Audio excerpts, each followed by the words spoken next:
Hi friends, welcome to the channel The Eastern Front. Today I will show you the second episode from the series Soldier's Memoir, which is based on the conversations of the writer Konstantin Simonov and Konstantin Mamadov, who served as the scouts during the Great Patriotic War and participated in raids in German rear. How it was, you will learn from this video. Most often 5 or 10 people went to reconnaissance, and Konstantin Mamadov remembered the raid of their reconnaissance and sabotage group. All 300 scouts for 8 days behind the enemy lines. Listen carefully to this person. His affairs are loud behind him, and his voice is quiet. We were alerted to the task one of the nights. It was completely unexpected for us. Maybe this is due to the fact that the command wanted to classify this work. We had drivers in each division, but they didn't drive cars. They just were, so they were listed. Could they drive? Yes, they could. They had a driver license and so on. On the eve of this assignment, of course, we don't know why, for what purpose, these drivers were taken away. They disappeared, but it was unnoticed.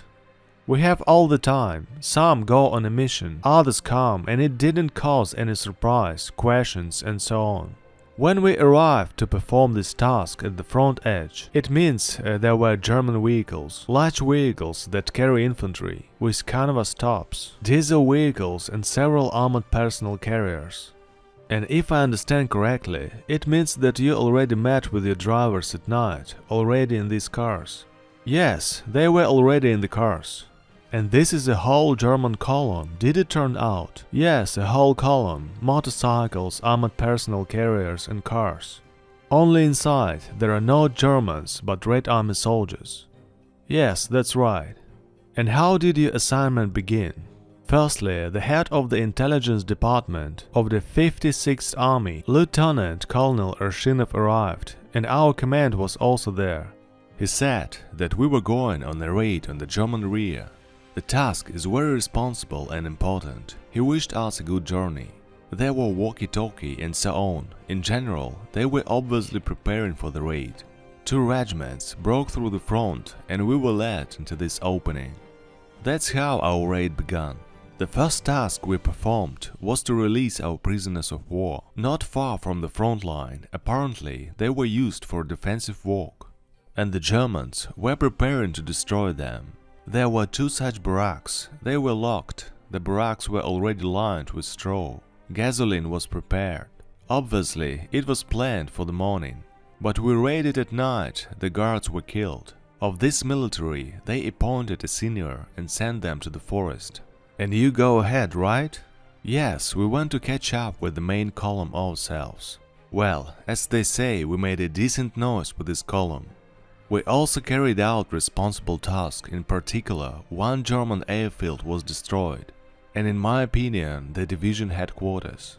Did you capture the planes at the airfield? The planes were burned, some were shot, not a single plane took off. It was at night. And how did you capture the division headquarters? There was a general there and also senior officers. Our main task was to destroy main power, to cause panic, to carry out disorganization. And the Germans were taken out for interrogation or destroyed there on the spot. We sent them to the forest too. In particular, this general was sent to the forest with his wounded. The wounded and the guard were, well, a small part of the healthy ones. They were sent with the walkie-talkie and they were there while our command was deciding what to do next. When the division headquarters was destroyed, in my opinion, someone even flew in by plane from the command of the Soviet army. Interrogate, right? Yes, for questioning. And you go ahead? Yes, that's all 7 or 8 days, well, practically didn't close our eyes. So we performed the task at night and hid during the day. So what kind of dream during the day? Firstly, the ears are on the top of the head. Germans are all around. Secondly, it was impossible to eat normally. Bonfires and fire was not allowed at all. We ate, therefore, dry rations. Well, 7 to 8 days on dry rations is not so easy. Well, in general, the tension was very great. When we stayed at last night, we no longer have the strength. Where we fell, we lay there. We were stripped, ragged, overgrown, with the 7-day beards. And at the end of the operation, remain only 18 people alive. And are there any officers left among them? No, the officers were all wounded. The senior sergeant was left alone. And what about the company commander? The company commander was also seriously wounded. His legs were broken, he was evacuated. Well, and the end of the task, how was it? We had a walkie-talkie. We had several walkie-talkies, so by the end there was one left. The senior sergeant obviously reported to us, which means that the head of the intelligence department, Lieutenant Colonel Arshinov, has arrived. The senior sergeant lined everyone up properly and reported to him. When he saw us, this Lieutenant Colonel Arshinov, first of all, turned away and in my opinion shed tears and rapidly wept away from the eyes. Well, just imagine, sending 300 people, all of them were guys in uniform and so on. So they were fine dressed, equipped, armed, and there were 18 left. Then he turned around, congratulated us all on the excellent performance of the combat mission, told us that everyone would be awarded, the people who participated in this operation, told us where to arrive, well, and then he left. 18 reached and completed the task to the end, 70 died, and all the rest went to the medical units and to the hospital. And there they were already catching up with the awards for the feat.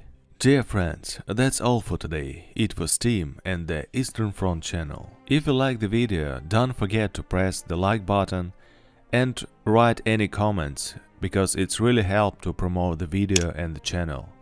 And also turn on the bell and choose Get all notification. See you.